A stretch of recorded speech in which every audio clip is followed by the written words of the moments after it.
For months, my wife kept saying, "Trust me, it's just work." But one night, I followed her car. What I saw changed everything, and she still has no idea I know. I've been married to Julia for 9 years. We've had our ups and downs, like any couple, but I always believed we were solid, built on trust, communication, all the things they say a strong marriage needs. That's why I brushed it off the first few times she came home late. "Just a big project," she'd said, pulling off her heels and rubbing her temples. "Deadlines. You know how it is." Sure. I knew how it was. I'd worked in corporate. Late meetings, late dinners, late everything. It made sense. But over time, things started piling up. The late nights became more frequent. The excuses vaguer. She stopped looking me in the eye when I asked how her day had gone. And when I offered to bring her dinner at the office, she snapped, "Don't. I'm swamped. I won't even have time to eat." It wasn't just that. She started guarding her phone. A new password I didn't know about. Turning it face down. Leaving the room when certain texts came through. And she'd started showering as soon as she got home. Always. One night, I casually mentioned wanting to take a weekend trip. She hesitated. Said she might have to work through the weekend. That was the first time I really paused. Something was off. And then came the lie I caught without even trying. She told me she'd be in a late meeting at 7:30. But I happened to call her office around 6:45 to ask something about our joint account, and the receptionist told me Julia had left at 5:15. I didn't confront her. Not yet. Instead, I waited. The following Friday, she left the house at 6:40 p.m., dressed nicer than usual. "Working late," she said. "Might not be home until midnight." I followed her. I didn't have a plan. I didn't even know what I was hoping to find. But the second she pulled off the freeway and into a neighborhood I knew damn well wasn't anywhere near her office, my stomach dropped. She parked. Walked up to a house. Rang the bell. And a man answered. Smiled. She smiled back. Then she walked inside like she'd been there before. I didn't follow her in.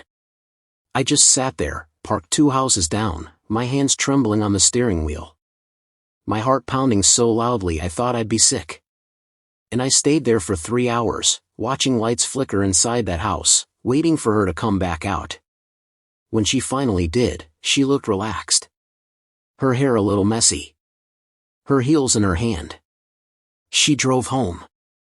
I didn't say a word when she got in bed beside me that night.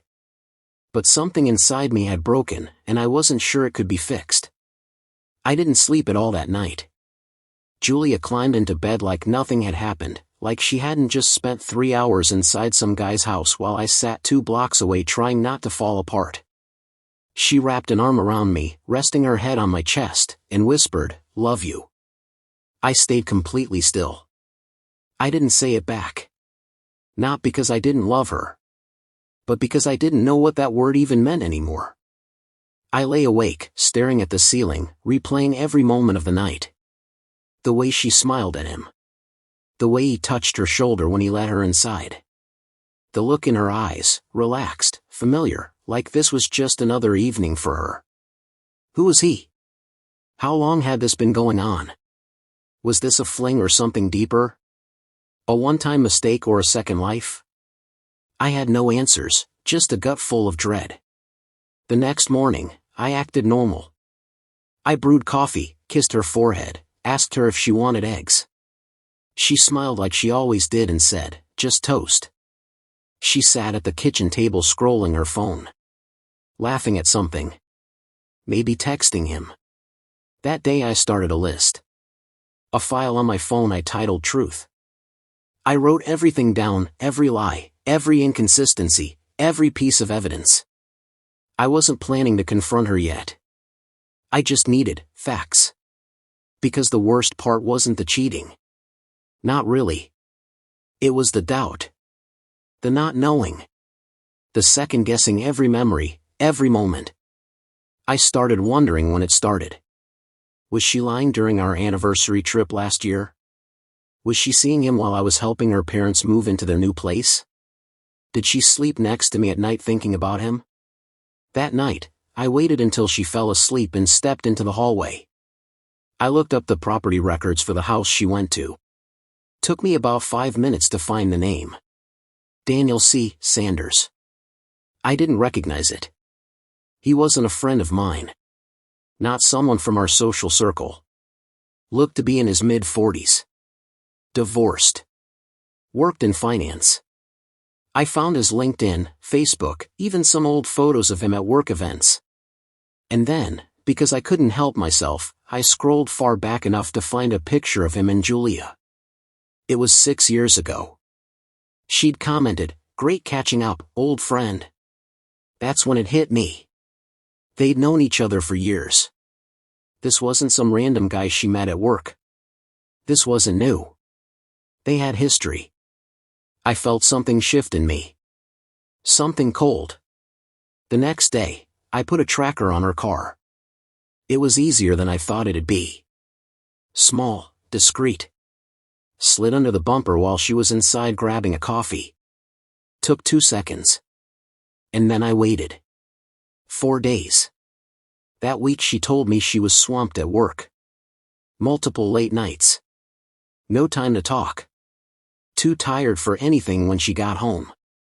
And every night, the tracker pinged the same address. His house. Monday. Wednesday. Thursday. The pattern was clear. But Friday? Friday was different. She came home early. Made dinner. Poured wine. Sat close to me on the couch. She laughed at my jokes. Touched my hand. Said she missed me. I almost believed her. And then, just as we were cleaning up, her phone buzzed. She glanced at it too quickly. Tapped the screen. I saw just enough. Can't stop thinking about last night. She shoved her phone in her pocket. "I'm gonna take a quick shower," she said. I nodded. And then I picked up her phone from the counter the second she disappeared down the hall. Locked, of course. But not for long. She'd used the same 4-digit PIN for everything for years. Her birthday. It opened. What I found inside was worse than anything I imagined. The messages were all there. Dozens of them. Texts, photos, voice notes. At first, I couldn't even process what I was reading. My heart was pounding so hard I thought I might throw up. My hands shook as I scrolled. The first message was from the day we had our last big fight, about something small, something stupid. I thought it had blown over. But there it was, a message to him right after I walked out of the house. He stormed out again. "You were right. I don't think I can do this much longer." His reply came a minute later. "I'll be here when you're ready. You always deserved better." That was 7 months ago. 7 months of secrets. 7 months of them meeting behind my back while I worked overtime, while I planned surprise dates, while I thought I was fixing things. Every lie was right there in her inbox. Last night was amazing. I wish I could wake up next to you. He's been trying harder lately, but it's too late. You feel like home. I kept reading. I couldn't stop. There were voice messages, too. I played one before I could think twice. Her voice. Soft. Flirty. Intimate. I don't know how much longer I can keep this up. Every time I'm with him, I feel like I'm pretending. You make me feel alive. That word stuck with me, pretending. I was married to someone pretending to love me. Pretending every smile, every kiss, every moment. I wanted to scream. To smash her phone. To confront her right then, while the water still ran in the bathroom. But I didn't. Instead, I took screenshots. Every message, every photo, every voicemail. I sent them to myself. I backed them up. I made copies. This time, I wouldn't be the one caught off guard. And then I placed the phone exactly where I found it. By the time she walked back in wearing one of my shirts like she always did, I was sipping a beer on the couch, acting like nothing had changed. But everything had. She cuddled up next to me like she hadn't just told another man he made her feel alive. I couldn't even look at her. I went to bed early. She joined me 15 minutes later. She touched my back. I stayed still. "Is everything okay?" she whispered. "Yeah," I lied. The next few days, I played it cool. Went to work. Smiled. Acted normal. But inside, I was planning. I wasn't sure yet what I was going to do. Confront her? Expose her? Leave quietly? Burn it all down? But I knew I couldn't live like this much longer. Then came the final straw. That Friday was her birthday. I'd planned a dinner. Booked a table at her favorite rooftop spot downtown. Bought her a necklace with a tiny sapphire stone, her birthstone. Something simple. Thoughtful. I even took the day off work to cook her breakfast. She didn't show up until almost noon. Her excuse? A last-minute team meeting. No apology. No kiss. I handed her the gift anyway. She opened the box. Smiled. Said, "It's cute. Not beautiful, not thank you, not I love it. Just cute." Then she said something that flipped a switch in me. "I've gotta run. Drinks with the girls. You don't mind, right?" She kissed my cheek and left before I could respond.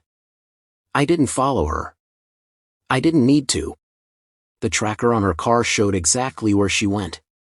Not to her girlfriends. To him. And this time? They didn't even wait to go inside. I parked across the street and watched them make out right there in his driveway, like teenagers who didn't have a care in the world. I should have felt rage. But all I felt was clarity. They could have each other. But not without consequences. I didn't sleep that night. I just laid there, staring at the ceiling, the dim glow of the alarm clock casting long shadows on the walls. Every second felt like a punch to the gut. I replayed that driveway kiss over and over in my mind like it was a looped nightmare I couldn't turn off. She came home at 1:17 a.m. I heard the soft jingle of her keys, the gentle click of the door, the careful footsteps across the floor. She paused by the bedroom door, probably to see if I was asleep. I kept my breathing even. She slipped into bed quietly, turned her back to me, and drifted off like she didn't just come from another man's arms. That silence, hers and mine, was louder than any screaming match we'd ever had. In the morning, I acted normal. Coffee brewing. Her favorite toast. I even asked how her night was. She lied, of course. "Sam got way too drunk," she chuckled. "You should have seen her trying to dance on the table." I nodded. Smiled. I'd never hated anyone more in my life. But I didn't want revenge. I wanted something deeper. I wanted truth. Exposure. I wanted her to feel what I felt, betrayed, foolish, alone. So I made a plan. First, I called in sick. Told work I was dealing with a family emergency. That bought me time. Then I started gathering everything. I downloaded months of phone backups from her iCloud, messages, call logs, photos. I organized everything into folders. Screenshots with timestamps. Screen recordings. GPS history from the tracker I installed on her car 6 months ago when I thought she was just distant. At the time, I felt guilty for even considering she might cheat. Now, it felt like a lifeline. Next, I reached out to her sister, Emma.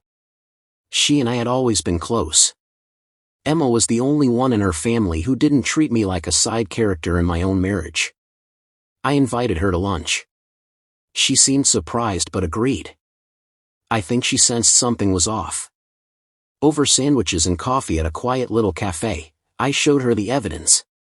She didn't speak for almost 5 minutes. Just scrolled. Listened to the voicemails. Read the texts. Looked at the photos. When she finally looked up, her face was pale. "How long has this been going on?" 7 months, maybe more. She shook her head, tears brimming in her eyes. I knew she was unhappy. But I didn't think she'd do this. Neither did I. That's the cruel part. You never expect betrayal from the person who swore they'd never hurt you. I asked her one thing: will you be there when I end it? She didn't hesitate. Yes. The next day, I booked a room at a hotel downtown. Paid for a week in advance. Told them I might extend it. Then I made a reservation for dinner. Same rooftop restaurant I'd booked for her birthday, the one she skipped to be with him. I sent her a message. "Let's have dinner tonight. Just us. I want to talk. Really talk." She responded instantly. "Sounds perfect. Can't wait." Of course she couldn't. She thought I was finally coming around. Maybe even getting ready to apologize for being distant. The irony made me laugh. I picked out a suit. Got a haircut. Even bought new cologne. I wanted to look my best, not for her, but for me. This wasn't just a breakup. It was a funeral for everything I believed about us. At 7 p.m. sharp, I walked into that rooftop restaurant. The sky was painted with the colors of sunset, a warm breeze rolling in from the bay. She was already there, wearing the same red dress she wore on our anniversary last year, the one I told her made her look like a star. For a second, my heart clenched. Then I remembered everything. Every message. Every lie. "Hey, you look amazing," she smiled. "You too," I said, sitting down across from her. We ordered wine. Made small talk. She laughed. Touched my hand across the table. Told me how good it felt to reconnect. And then? I pulled out the envelope. Thick. Sealed. Heavy. "What's this?" she asked, curiosity turning to caution. "Everything," I said quietly. "Everything I know." She opened it. And the color drained from her face. She sat there, frozen, staring at the papers in front of her like they were some kind of poisonous snake. Her hand trembled slightly as she reached for the first page, her eyes scanning the evidence I'd laid bare before her. Each word, each photo, each message was a direct punch to everything she'd ever said to me. It didn't take long for the silence between us to feel suffocating. Finally, she broke it, but her voice was small. How did you get all this?" "I told you I wanted the truth," I replied, my voice cold. "I wasn't going to let you hide behind more lies." She gulped. Her eyes darted to the door, but she didn't make a move to leave. She couldn't. The weight of the moment had her paralyzed. I could see it now, her mind racing, trying to find a way out of this. But it was too late. "You don't understand," she whispered, almost pleading. "It wasn't like that. It was just. I didn't mean for it to go this far." "Don't," I cut her off. "Don't feed me that. You chose him. You made the decision every time you lied, every time you snuck behind my back. You didn't just make a mistake, you betrayed me. You betrayed us." She shook her head as tears welled up in her eyes, but I wasn't moved. I couldn't be. This wasn't a moment for pity or sympathy. This was the reckoning. "I never wanted to hurt you," she said, her voice breaking. "I was just lost. You were so distant, and he made me feel important again. He listened to me." I leaned forward, my gaze steady. "You didn't come to me when you felt distant. You didn't ask for help. You didn't even try to fix things. Instead, you took the easy way out and betrayed the person who'd been there for you through everything. What does that say about you?" She opened her mouth to speak, but nothing came out. Her eyes were wide now, like a deer caught in headlights. I didn't care about her excuses anymore. I didn't care about her pain or the reason behind her actions. None of it changed the fact that she had broken me. And I wasn't sure I could ever put those pieces back together. "I'm sorry," she whispered, looking down at her hands. I know I messed up. I don't expect you to forgive me. I'm not here to forgive you, I said softly. I'm here to tell you that it's over. I can't do this anymore. I'm done. Her face twisted, a mix of disbelief and guilt. She reached for my hand, but I pulled it back, not allowing myself to be touched. Please, don't leave me. Please, don't do this, she begged. I stared at her, fighting the urge to give in. I could see the desperation in her eyes. The woman I loved, the one I thought I knew, was falling apart in front of me. But I couldn't stay. I couldn't live with the constant fear that I'd never be enough. I already left, I said, standing up. I felt a strange calm wash over me as I grabbed my coat. You just didn't notice until now. And with that, I walked out of the restaurant, leaving everything behind, her, the memories, the promises. All of it. As I walked down the stairs to the street, the cool night air hit my face. It felt like a rebirth. I was free. The days after that dinner were a blur. I didn't want to face anyone, not even my friends. I wasn't ready for their questions or their pity. I just wanted space to think. I wanted to process the heartbreak, the betrayal, and the endless lies. But life didn't give me that luxury. Every day, I had to face the fact that my world had been turned upside down. I moved out of the apartment that I had shared with her, and as I packed my things, I couldn't help but feel like I was erasing a chapter of my life. A chapter one never wanted to end, but knew had to. My phone buzzed constantly. Calls from her, texts from her family, messages from friends asking what happened. But I ignored them. I wasn't ready to talk to anyone yet. The pain was still too raw. The only person who reached out and understood was Emma, her sister. She sent me a message, simply saying, "I'm so sorry.